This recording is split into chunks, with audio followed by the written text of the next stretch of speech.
Keywording continues to be a pain point, and we're going to fix that now. There have been so many videos about this, yet I continue to see questions about it online. If you are still confused about it, or if your stock photos or videos aren't selling like they should, descriptions and keywording could be the root cause. I hope this video puts your questions to rest once and for all. One thing is for sure, if it's not the footage, it's how you're presenting it, or to be more clear, why people aren't finding it. Frankly, most of the questions I get and the examples I see have one thing in common, and that's overthinking. You are making this harder than it is. Maybe you just need some encouragement or background. In this video, I'll explain how stock keywording actually works.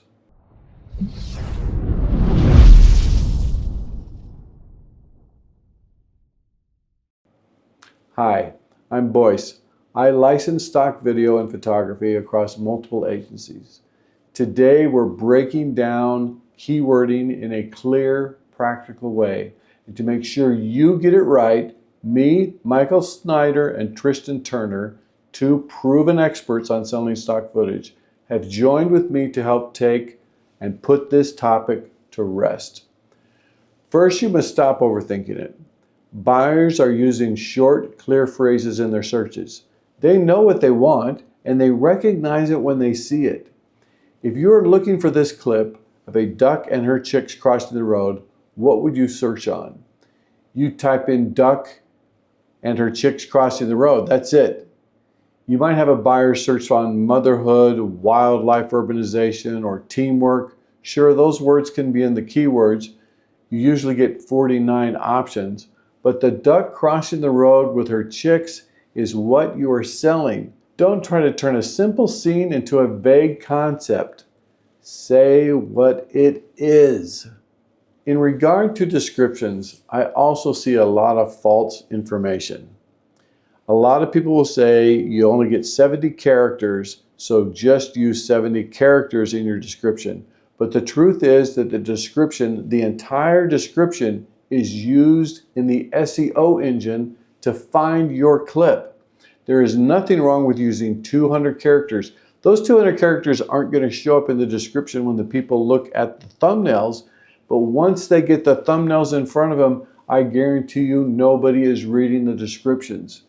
So use all the keywords, not all the keywords, use full descriptions up to 200 characters when you're writing a description, but make them accurate and front load the most important information in your description. This is very important. Some platforms emphasize the first sentence or even the first 5 words. Put the full description, and that matters. If it is a drone shot of a state capitol building, don't put aerial view or drone shot first. There are millions of clips with aerial views and drone shots. For this clip, write Utah Capitol building in Salt Lake City at dawn, wide angle, rising drone reveal. The most important thing is it's the state capitol. The next most important thing is where, and the least important thing, although still important, is the time of day and the type of shot that it is. So put it in that order. Don't start out with aerial or drone shot. Focus on distinct concepts rather than repeating phrases. Use phrases only when they represent buyer intent, what you think the buyer is looking for. Buyer intent means they're looking for specific combinations in their search. State capital should be one keyword. State and capital should also be keywords. Words like beautiful, stunning, magical rarely help. Describe what's visible instead of how it feels. I know this is controversial, but after $50,000 in sales, I can tell you that the title and the example above will not sell more, and I have sold many clips of this series, if I had added the words like stunning, peaceful, beautiful into my title. Many of you may not agree, and you are welcome to do as you please. Your definition of stunning or peaceful might be different from mine, but what will not change is that this is a clip of the Utah State Capitol building, and let's focus on that. Camera angle and movement keywords matter. Wide angle, static, panning, slow motion, or time lapse when accurate. And in regard to editorial content, it requires context such as location and time. Always label editorial content correctly. Now, below the description keywords, most agencies have categories. It's usually something like animal, people, location of buildings, travel, time lapse, etc. There are generally about 20 options. Again, so many of you are overthinking this. Categories matter less than keywords, but still help some buyers browse and find your clips. Just pick the one that fits best.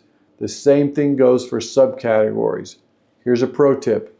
If you have a series of clips on the same subject and theme, make sure the basic keywords are the same, but you can change the supporting keywords.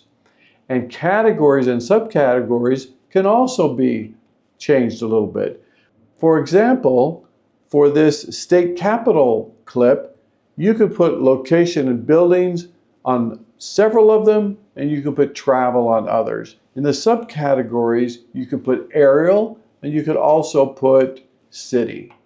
Those are just some examples. But don't overthink this because it's really not going to help that much. The reason that this might help just a little bit is that when you change things up a little bit, what you're really doing, and I'm talking about similar clips, is you're leaving a trail of breadcrumbs to the series of scenes.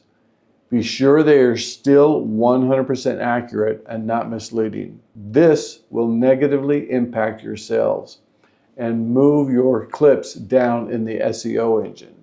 But when one clip is found, the agencies will show similar clips of the same topic, and therefore all you need is to get the buyer to find one of your clips and they'll see the whole series.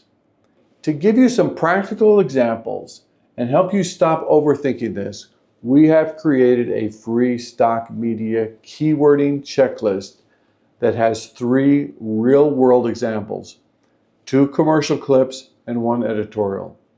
Spending your talent and time on the clip is important, but the keywording is how the clip gets found and sold. Do it right. Do it with clear intent. This free resource will help you have the confidence you need, and you'll stop overthinking what should be a straightforward process.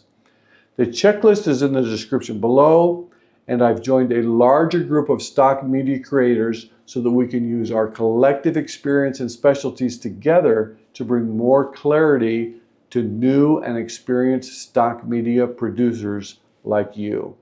If trends change or we learn more about how to do this better, we will update these resources. Be sure to subscribe for more practical stock media guidance.